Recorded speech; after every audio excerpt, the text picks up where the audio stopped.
This one's a 2014 Mazda CX-5, and we're going to show how to replace the windshield wipers. We've got one specific style on here, and we're replacing them with kind of the beam type.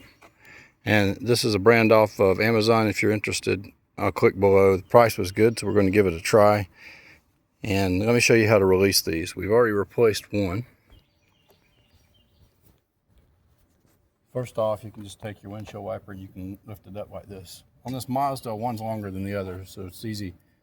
You don't have to worry about getting mixed up. So flip this windshield wiper up, and on this style, you want to pull this tab right here and then push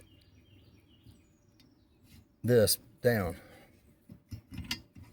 and then it's off, and you've got this. And they call these a J hook or something like this up here. So they make different types to try to hook to that. So this style, this beam style, is a little different. You can squeeze this right here and lift it up. But the idea is that it's going to reach through here and it's going to hook back on that. So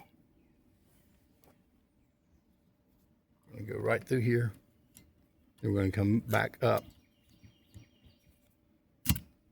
You'll feel it pop into place. Once it's there, you can kind of move it back and forth, and that locks down. It's as simple as that. And you do want to tug on this, because the last thing you want to do is get on the road and you haven't locked it in. So tug on it to make sure you got it right, and you lay it down gently. So that's the 5+ Automotive. I'll put a link down below to this brand. There's instructions here too, but what you don't know sometimes is how to take off the other brand.